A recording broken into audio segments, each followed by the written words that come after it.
Roast brothers box office நேயர்களுக்கு அன்பு வணக்கம். நிகழ்ச்சிக்குள்ள போறதுக்கு முன்னாடி லைக், ஷேர், சப்ஸ்கிரைப் பண்ணுங்க. வாங்க நிகழ்ச்சிக்குள்ள போலாம்.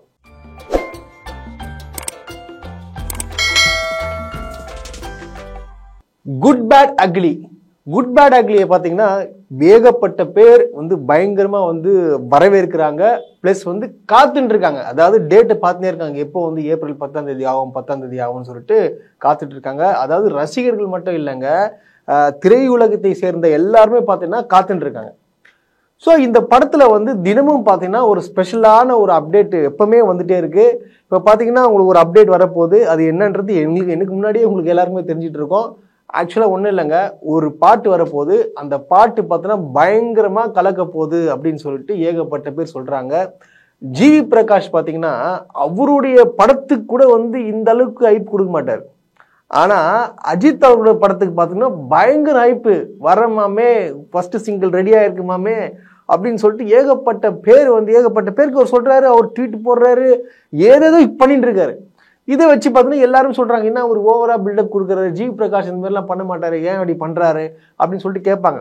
பட் ஆனா அவருக்கு தெரியும் ஒரு மிகப்பெரிய ஒரு சம்பவம் ஒன்று பண்ணியிருக்காருன்னு சொல்லிட்டு தெரியும்.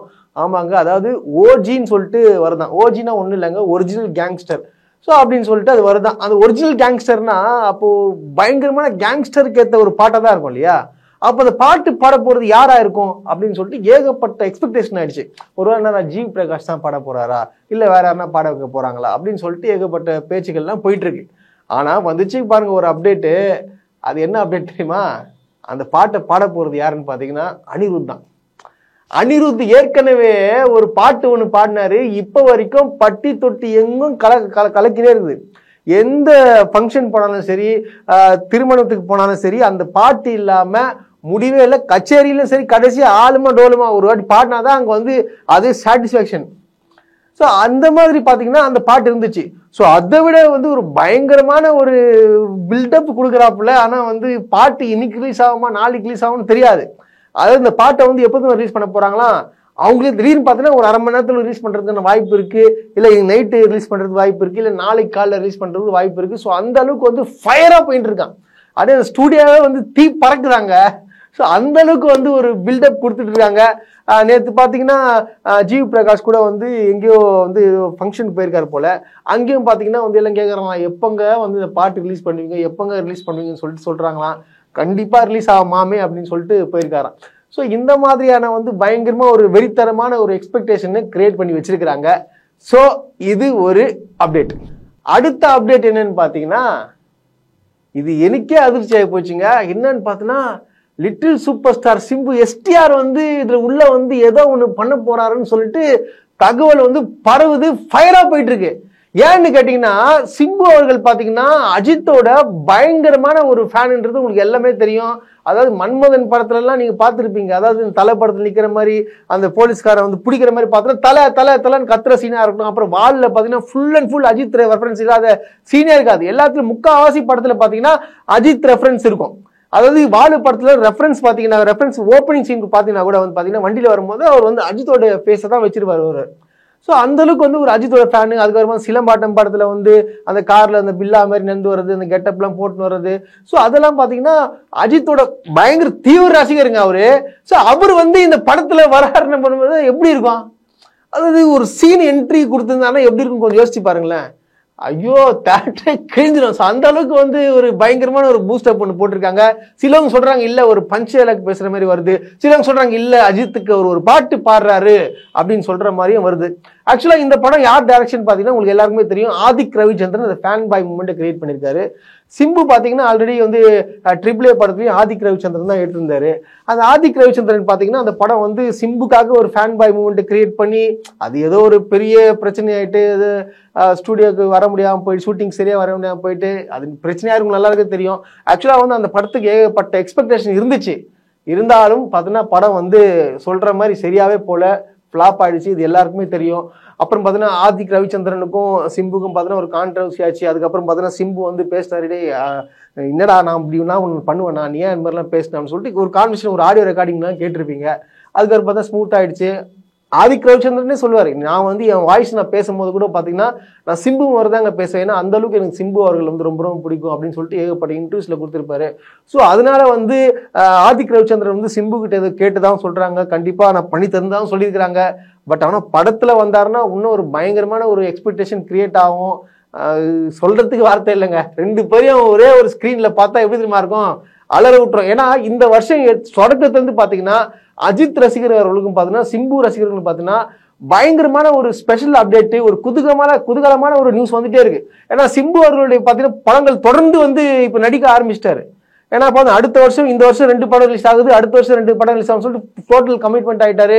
அதே போல பாத்தீங்கன்னா அஜித் அவர்களுக்கு பாத்தீங்கன்னா ரேஸ் ஜெயிச்சதுல இருந்து அவருக்கு அவார்டு கிடைச்சதுல இருந்து பாத்தீங்கன்னா பயங்கரமான ஒரு கிஃப்டா வந்துட்டு இருக்குங்க. இது போக பாத்தீங்கன்னா இந்த குட் பேட் அக்லி யாரும் எதிர்பார்க்காத அளவுக்கு, அதாவது ஒரு ஃபேண்டசி ஒரு ஹாலிவுட் பட ரேஞ்சுக்கு எந்த அளவுக்கு ஒரு எக்ஸ்பெக்டேஷன் பண்ணுவோம். ஸ்பைடர் மேனு அந்த மாதிரி எல்லாம் படங்களை பார்த்துட்டு எப்போ ரிலீஸ் பண்ணுவோம் பாத்தீங்களா, அதே போல பாத்தீங்கன்னா இந்த படத்துக்கு ஹைலி எக்ஸ்பெக்டேஷன் ஆகி போச்சு.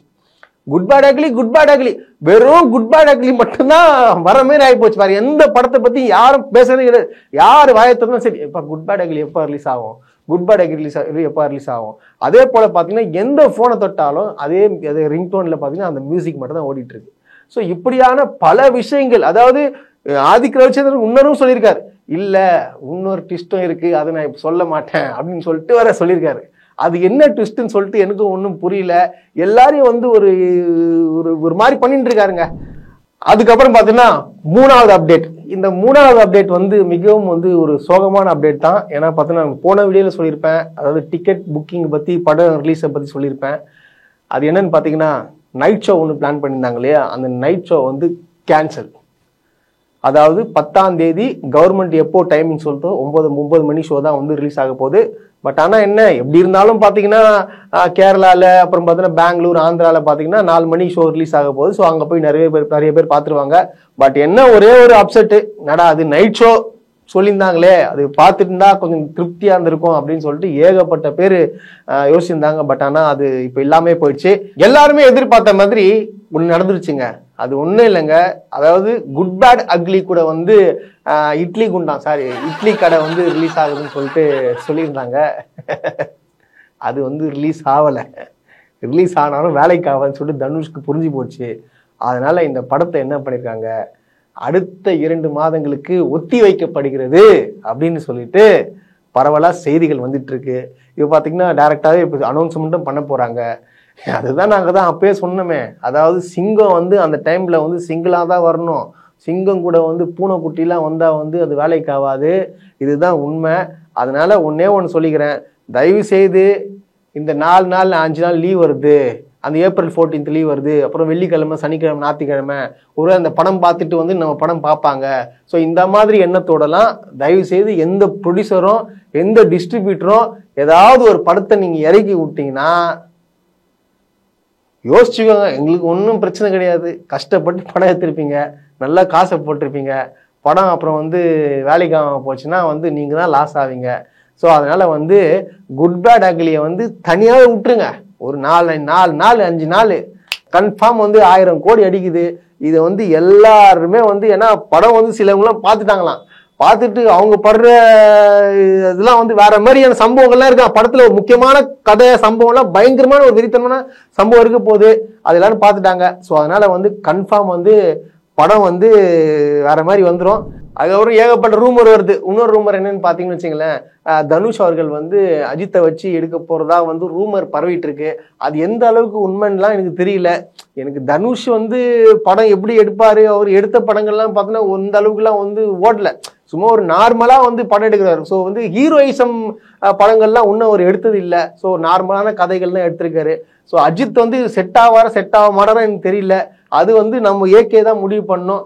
எது எப்படியோங்க படம் ரிலீஸ் ஆகுறது கன்ஃபார்மு. 9 மணி ஷோ ஏப்ரல் மாதம் 10ஆம் தேதி. எல்லாம் ரெடியாமாமே?